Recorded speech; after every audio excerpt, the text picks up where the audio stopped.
Non, ce volant n'est pas une manette de PlayStation. Ce n'est pas non plus un volant en plastique. Oui, c'est un volant typé Formule 1 au prix de 600 €. Et oui, c'est le premier volant de Ushingwelt. J'ai eu l'occasion d'avoir entre les mains depuis maintenant plusieurs semaines le Ushingwelt One, le dernier volant sorti par la marque hollandaise. Alors Ushingwelt, vous les connaissez déjà si vous suivez la chaîne depuis longtemps. Vous savez que j'ai leur pédalier depuis un moment. J'ai eu le Pro, puis le Ultimate sur le setup triple screen. Et bien forcément, quand Nils Ushingwelt prend la parole et propose une nouvelle solution pour un volant, ça m'a intrigué, d'autant plus avec ce que l'on a entre les mains et ce que vous voyez juste derrière moi. Avant de démarrer, comme d'habitude, je vous précise que j'ai reçu à titre gratuit le volant Ushingwelt One, mais ne suis pas sponsorisé ni aucune affiliation avec Ushingwelt. Je vous partagerai donc les points positifs comme les points négatifs de ce volant. Sur ce, bonne vidéo.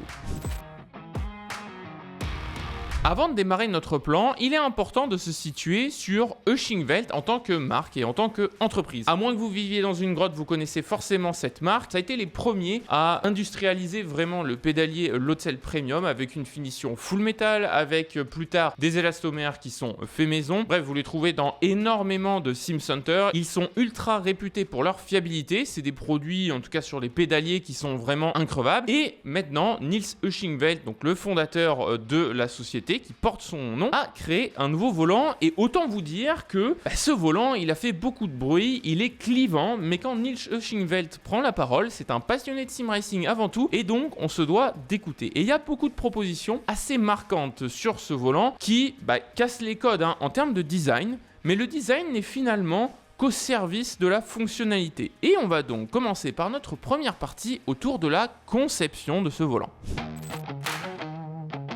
Le premier point qui peut vous sauter à l'œil, c'est l'impression d'avoir un volant en plastique. En réalité, il n'en est rien, on n'est pas sur du plastique, on est sur du composite. Et il y a une très grosse différence fondamentale entre les deux, c'est-à-dire que sur un volant où vous avez cette impression plastique, vous allez avoir l'impression d'être par exemple sur une gamme comme Thrustmaster qui a pas mal de volants dont les matières principales sont faites en plastique. Le composite, ça n'a rien à voir. Le composite a pour but d'être plus léger, d'avoir les mêmes propriétés de rigidité que le métal, si pas plus, en plus d'avoir forcément des propriétés en termes de moulage, et ça se voit dans les formes, qui soient plus intéressantes que d'autres volants. Ça vous permet en gros d'avoir quelque chose de plus compact et de plus rigide. Et c'est exactement ces deux points que Ushingwelt a cherché à poursuivre avec la conception du Ushingwelt One. Si je commence par la rigidité, déjà vous allez le remarquer, les poignées sont ouvertes en bas. Alors vous allez me dire, c'est pas le premier volant, certes, sauf qu'en général, lorsque vous avez ce type de poignée, vous avez beaucoup de flex dans le volant. Et là, je peux vous dire que même si j'y mets beaucoup de force à l'intérieur, il y a absolument zéro flex, zéro claquement à l'intérieur, alors qu'on est encore une fois sur du composite. À différence de prix par rapport au GT Neo que j'ai testé récemment, on n'est pas du tout sur la même qualité, on est sur quelque chose de beaucoup plus rigide, de beaucoup plus solide et qui ne devrait pas avoir les problèmes de fiabilité à ce sujet du GT Neo. Le deuxième point, c'est la légèreté, puisqu'avant d'assembler le Quick Release, parce que oui, histoire d'aborder ce point, je l'ai testé sur le Conspit Apex, je vais m'expliquer juste après. Le volant en lui-même fait à peine plus d'1 kg, il fait 1024 grammes pour être très précis. C'est que dalle. Voilà. Et pourquoi ça a un intérêt du coup de la matière composite et d'avoir aussi peu de poids? En fait, le poids que vous allez avoir sur l'axe de votre roue, ça va avoir une incidence sur le force feedback et l'utilisation du moteur. Alors, le raccourci qui est fait, c'est qu'un volant plus léger vous apporte plus de force feedback. Mais pour vous expliquer concrètement, c'est très simple. Si vous avez moins de poids dans le volant, vous avez moins de poids aussi à déplacer et donc vous allez moins solliciter le moteur. Si vous sollicitez moins le moteur, vous allez avoir moins de clipping. C'est ce pourquoi on dit en raccourci qu'un volant plus léger vous permet d'avoir plus de force feedback. Et c'est ce pourquoi le choix de la matière composite. La matière composite également choisie au niveau, j'en parlais, du moulage. Le moulage, pourquoi? Par rapport au centre de gravité du volant. En fait, la base du volant à l'avant suit exactement la colonne de direction. Et le centre de gravité du volant est la largeur, littéralement, du Quick Release. En rapprochant et en resserrant le centre de gravité, c'est un peu comme sur une voiture, centre de gravité bas et bien concentré en plus de légèreté, ça donne un volant qui est plus maniable. Et là encore, c'est un deuxième point qui a été fait technologiquement que je trouve super ingénieux pour tirer le meilleur parti du force feedback que vous avez. Et c'est ce pourquoi j'ai voulu le tester d'ailleurs sur le Conspit. Le Quick Release est super facile à monter. Derrière, j'ai même pas eu besoin de l'adaptateur que Shinbelt m'a fourni, puisqu'en fait, avec les 3 vis, vous avez directement des prévis que vous pouvez mettre à l'intérieur du volant et ça tient parfaitement. Et le Conspit, c'était intéressant pour moi avec le Apex parce qu'on est sur une base 8 Nm. Donc une base 8 Nm par rapport à une 12, vous allez parfois aller taper légèrement dans le clipping et je voulais voir la différence avec le 310 et même la différence avec le GT Neo que j'ai testé avec la base Alpha Evo en 12 Nm pour concrètement voir avec exactement les mêmes combos sur lesquels j'avais testé le C-Magic ce que ça donne, parce que pour le coup, c'est bien effectivement tout ce que je vous dis là sur le papier, mais est-ce que ça se traduit concrètement en jeu? On aura toute une partie sur ce sujet-là un peu plus tard dans la vidéo, donc restez bien jusqu'au bout. Et puis enfin, l'autre point en termes de conception qui ne vous aura pas échappé, c'est que le volant, il est toujours allumé, alors qu'il n'est pas branché. Et si j'appuie même sur ce bouton, vous allez voir une petite fonction en verte. Elle aussi, on en reparlera un petit peu plus tard. On est sur un volant qui est sans fil. Il y a un dongle qui est en fait ni plus ni moins qu'une clé USB qui va transmettre le signal entre votre PC et le volant. Vous avez, lorsque vous branchez le volant et la clé USB, à appuyer tout simplement sur un bouton. Le volant et la clé USB se reconnaissent et vous avez un processus Bluetooth. Aucun problème donc de fil et de câble qui là aussi aurait pu poser problème, les câbles qui s'entortillent. Donc vous pourrez effectivement avoir un volant sans fil qui fonctionne comme ça et qui va automatiquement se mettre en pause. En termes d'autonomie de la batterie d'ailleurs par rapport à cette conception, Shinbelt nous dit un peu plus de 60 heures. Personnellement, sur toutes les heures que je l'ai utilisé, je pense que j'ai dû faire facile une bonne dizaine d'heures de roulage dessus au complet. J'ai jamais eu de problème de batterie. Je l'ai fait charger pas entièrement au départ pour voir comment il tenait la batterie et j'ai cherché à l'user un petit peu avec le jeu des luminosités et de ce qu'on pouvait utiliser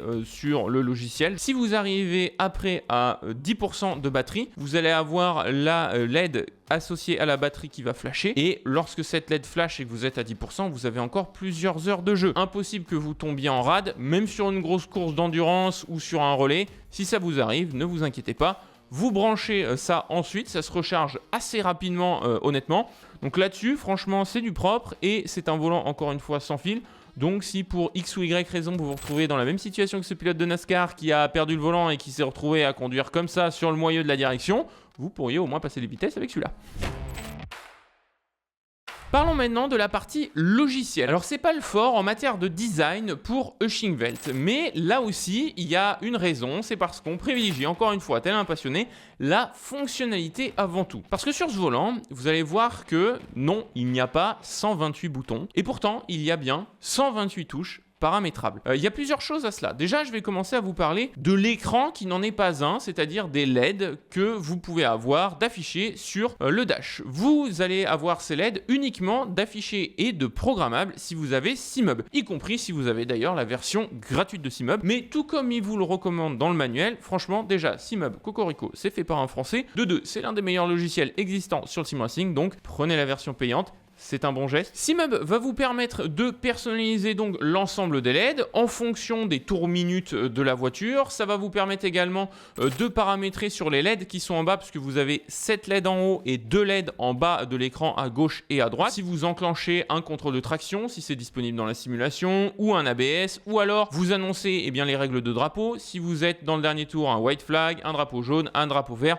Bref, des informations clés sur lesquelles un petit flash peut vous permettre de savoir ce qui se passe concrètement en course. On pourrait se dire c'est dommage et un peu pénible de ne pas pouvoir régler les LED directement par le logiciel de Shinbelt. Pourquoi avoir directement tout délégué auprès de SeeMub? Finalement, c'est un choix qui se comprend lorsque vous arrivez sur SeeMub. Lorsque vous allez directement dans les devices, en fait, le Shinbelt One est directement reconnu et SeeMub travaille en collaboration avec la plupart des marques et des simulations de toute façon pour pouvoir proposer des updates ultra réguliers et être sûr que le logiciel soit à jour. Donc personnellement, lorsque je l'ai allumé et que je l'ai rentré ensuite sur SeeMub, vous allez découvrir que vous avez des profils de LED qui sont déjà enregistrés pour tout le catalogue de véhicules sur iRacing. Je vous prends un exemple. J'arrive avec la Super Formula Light.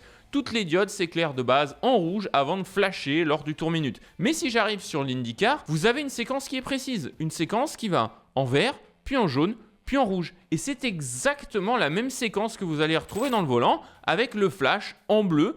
Donc en fait finalement Si vous n'avez pas envie de vous embêter ou de vous dire « Ah là mince, il va falloir que je règle tout un à un », ne vous inquiétez pas, si vous êtes déjà sur iRacing, en fait, tous les véhicules sont déjà pré-paramétrés et vous aurez juste à personnaliser ça comme vous le voulez et voir même du petit détail de la colorimétrie des LED à l'intérieur des véhicules. Et c'est ce qui ressort à travers ce volant, le soin du moindre petit détail. Et là, justement, en parlant de détails, il faut que je vous parle d'une fonction particulière, c'est le cas de le dire, sur ce volant qui se passe cette fois-ci directement sur le logiciel de Ushingwelt. Le logiciel de Ushingwelt, il vous permet quoi? Il va vous permettre de faire la mise à jour, de faire la connectique avec votre volant, de checker le niveau de la batterie et de paramétrer vos boutons. Alors vos boutons, vous allez me dire, mais Richard, tu nous as dit tout à l'heure qu'il y avait 128 boutons possibles. Oui, et même bien plus que ça en termes de combinaison, puisqu'en réalité, vous pouvez avoir des boutons, et comme par exemple vos palettes, qui peuvent avoir littéralement 4 fonctions pour une palette. Comment est-ce que ça se fait? En réalité, vous avez 2 layouts, 2 couches à l'intérieur du volant. Ces 2 couches à l'intérieur du volant vous permettent finalement d'avoir presque 2 volants dupliqués en fonction des touches que vous allez paramétrer. Vous vous rappelez tout à l'heure, un petit peu plus tôt dans la vidéo, j'ai appuyé sur un bouton qui allumait une diode verte. Cette diode verte sur laquelle il y a écrit FN. Ça vous fait rentrer en fait quand ce bouton est activé dans le deuxième mode et sur cette double image du volant qu'il faut vous imaginer. Je vous prends un exemple très concret avec les 4 rotaries que vous avez sur le volant. Vous en avez 2 en haut et 2 en bas. Imaginons une configuration numéro 1. En haut, vous allez par exemple régler à droite la répartition de freinage et en haut à gauche, puisque vous êtes sur le Mans Ultimate, la migration des freins en hypercar. Et puis en bas, vous allez régler sur le rotary le contrôle de traction général, longitudinal, et puis le contrôle de traction lorsque vous êtes en virage. Vous avez donc 4 fonctions différentes. Mais si j'appuie sur FN, c'est comme si je pouvais reparamétrer 4 autres boutons. Donc en appuyant sur FN, le même rotary que j'utilisais tout à l'heure pour l'ABS va me permettre par exemple de régler la map engine moteur. Bref, vous avez finalement 4 rotary, mais vous avez 8 fonctions que vous pouvez avoir. Donc vous manquerez jamais de rotary. Vous pouvez faire la même sur les 2 funky switch qu'il y a.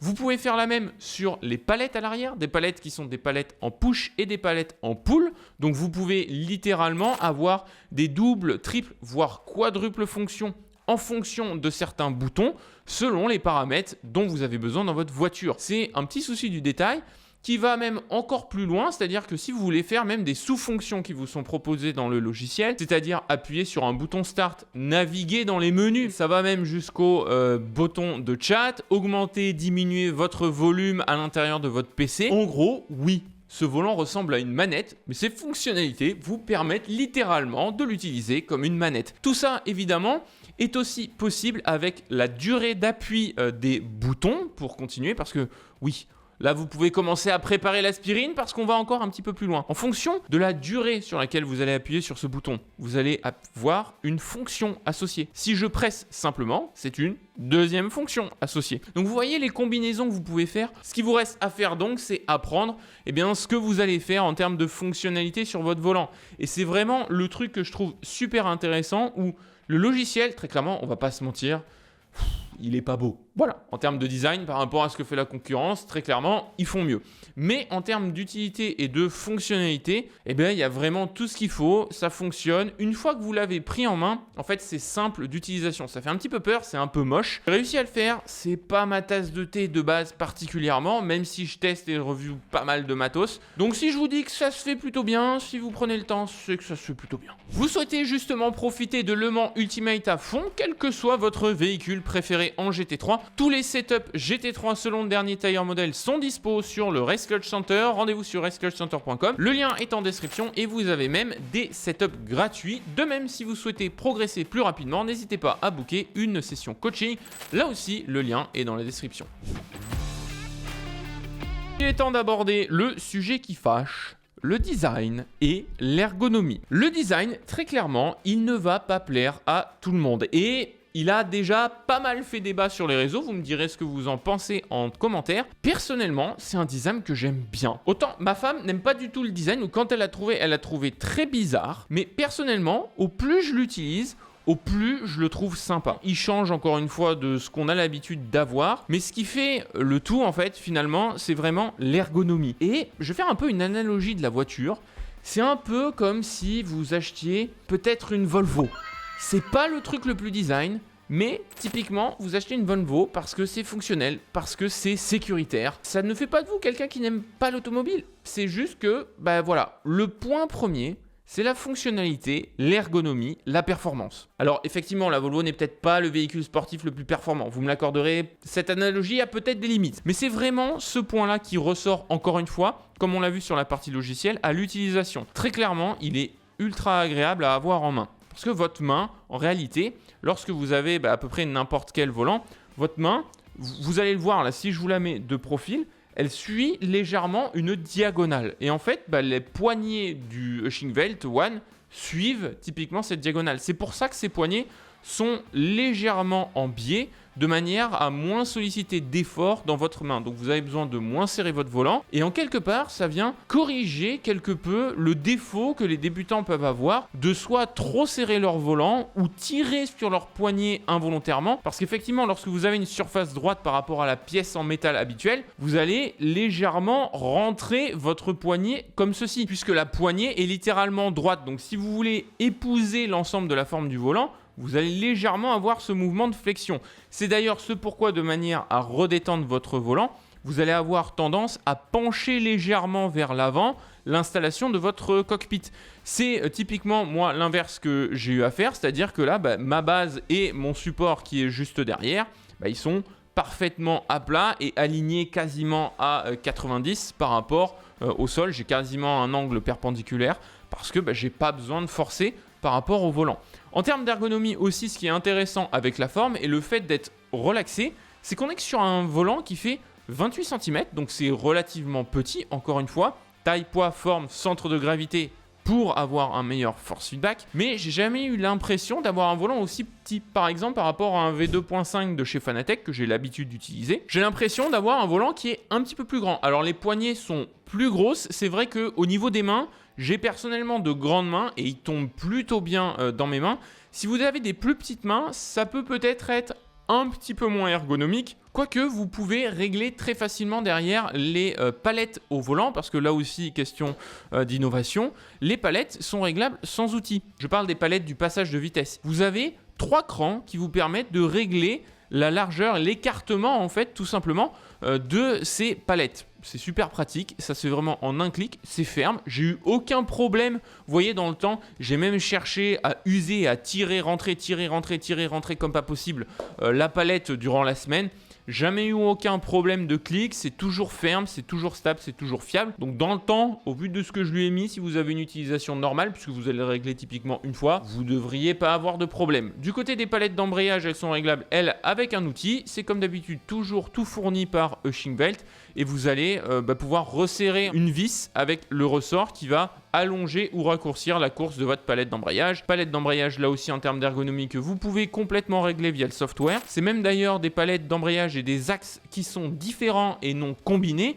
Quand je dis différents et non combinés, c'est-à-dire que habituellement, lorsque vous avez 2 palettes analogiques, une palette fait 50% et l'autre palette fait de 50 à 100% de l'embrayage. Si ce n'est pas le cas de base, vous pouvez le régler en termes de fonctionnalité, mais vous pouvez avoir typiquement 2 palettes analogiques qui vous permettent indépendamment, par exemple, si vous êtes en situation de handicap, que vous ne pouvez pas utiliser les pédales, d'utiliser finalement les palettes du bas pour accélérer et freiner, par exemple, en ayant un bon niveau de précision. Du côté des boutons, tout tombe super bien en main. Mais lorsque vous avez le volant et que vous le tenez, en réalité, d'habitude, lorsque vous avez ces rotaries, vous avez tendance à décoller la main pour faire tourner le bouton. Ici, à travers le moulage de la touche et l'écran que vous avez, vous pouvez directement, que vous ayez un gant ou pas, personnellement, je les ai pas mal roulé aussi bien avec et sans gants. Je les recommande plutôt avec des gants parce que la matière de la poignée sollicite la transpiration, donc personnellement je préfère avoir des gants dessus. Vous allez directement avec le pouce monter et descendre la touche, tout simplement. Donc vous n'avez jamais réellement besoin de décoller votre main, vous re-rentrez votre pouce et le tout est réglé. Et ça, je trouve ça vraiment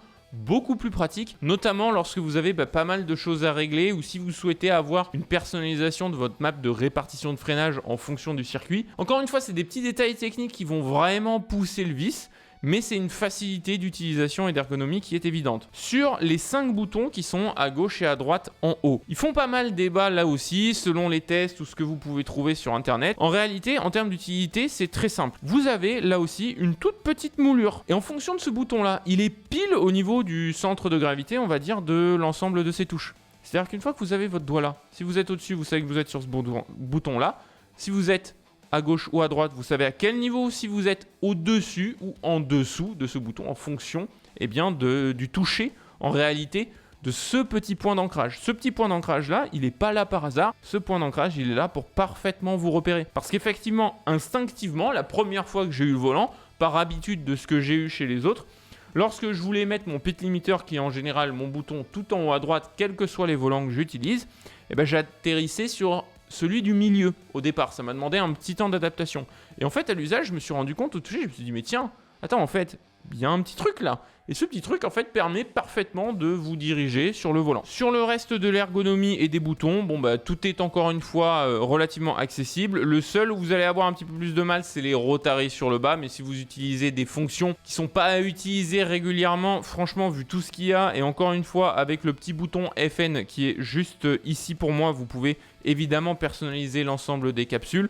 Vous allez avoir tout ce qu'il vous faut. D'ailleurs, en parlant de la personnalisation des capsules, point d'attention, c'est des petites vis que vous avez 2 petites vis sur chaque côté et vous en avez 4 sur la partie qui a le petit plexiglas. Faites attention parce que les caps ne sont pas maintenus, c'est pas des caps qui sont enfoncés qu'il faut réellement enlever. En réalité, c'est un petit bouton moulé, donc qu'est-ce que j'ai fait? J'ai dévissé tout sur le dessus. J'ai donc fait sauter les caps.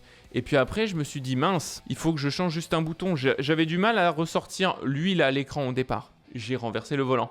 Vous voyez ce qui est en train d'arriver. J'ai renversé absolument tous les boutons qu'il a fallu retrouver partout où je les avais étalés. Donc ne faites pas ça. Ne soyez pas bête comme moi.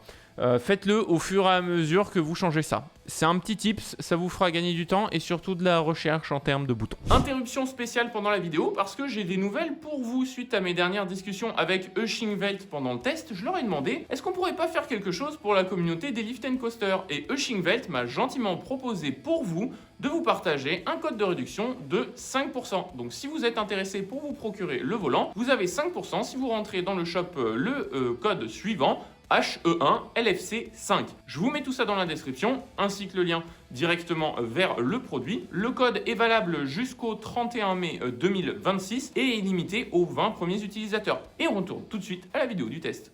Enfin, un dernier point sur lequel je souhaitais revenir, parce que j'ai pu trouver ça de droite et de gauche sur un potentiel problème de sécurité au niveau des pouces. Parce que c'est vrai que quand ils sont rentrés là, vous avez entre guillemets l'impression d'avoir les pouces bloqués. Alors en réalité, vous voyez que en termes de débattement, alors moi j'ai un grand doigt, hein, j'arrive à débattre mon pouce. En gros, je suis resserré là et je peux sortir mon pouce très facilement. Donc si vous avez des plus petites mains que moi, ce qui doit être, je pense, la majorité de la population, à moins que vous soyez basketteur professionnel, auquel cas, il y a des chances que vous ayez des plus grandes mains. Mais ça vous corrige là aussi un défaut et ça montre le côté sans compromis et clivant dans le design de ce volant-là. Lorsque normalement vous pilotez, vous n'avez jamais à relâcher vos mains et vos pouces. Vous pouvez éventuellement, lorsque vous croisez, détendre légèrement, je vais faire comme ça vous allez le voir, détendre légèrement ici vos doigts.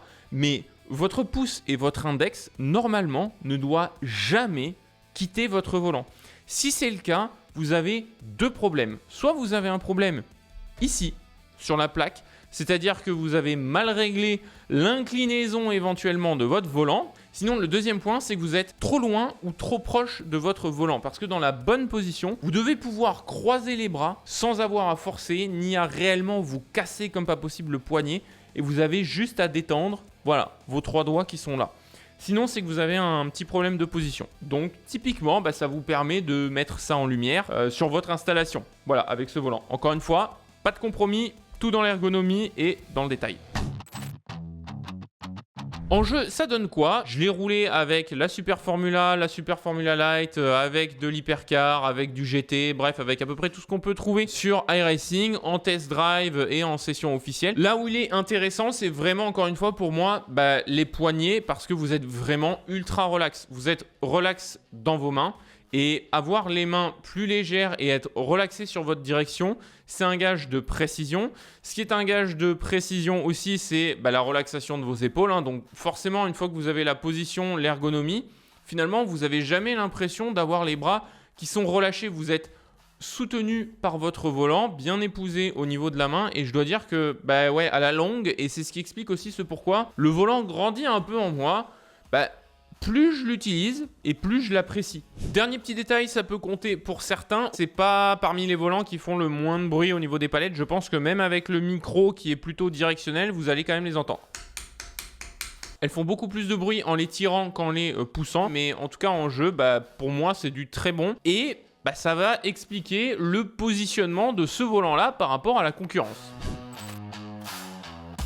On se retrouve avec les notes et le PC pour parler prix et concurrence et où se situe finalement ce Ushingwelt One. Le prix de ce volant est d'environ 600 €. Côté concurrence, il se situe dans une gamme où on a des volants avec un dash. Alors des volants avec un dash mais qui sont souvent aux alentours de 100 à 150 € supplémentaires. En dehors du Simagic FX Pro, mais qui je trouve est pas celui qui vieillit le plus, et je pense que chez Simagic il y a peut-être des nouvelles choses qui arrivent prochainement d'ailleurs. Conspit a le 290 GP à 720 €, qui est lui aussi peut-être celui qui est le plus proche du Ushingwelt, dans le sens où le 290 GP aussi, ce qui fait l'un de ses points forts, c'est vraiment son ergonomie, fonctionnalité. Autre marque que l'on peut citer un peu plus spécialisée, c'est Leo XZ, où là un volant équivalent en termes de fonctionnalité de palette va être aux alentours des 700-740 €. Et l'autre que l'on peut citer, c'est le Azetec Forte Formula à 750 € là aussi environ, avant frais de port, mais qui n'a que 2 palettes à l'arrière en ce qui le concerne, juste pour passer vos vitesses. Donc au final, en termes de prix, pour 600 €, il va être quasiment tout seul dans sa catégorie. Et je trouve ça plutôt intelligent en termes de positionnement prix. Alors vous me direz dans les commentaires si vous trouvez ça trop cher ou pas, mais par rapport à l'attrait ergonomique, par rapport finalement aux LED qui sont disponibles, à la personnalisation, à la réputation de la marque aussi, le suivi du SAV qui est vraiment top qualité et de manière générale le sens du détail donné au produit. Et donc je trouve que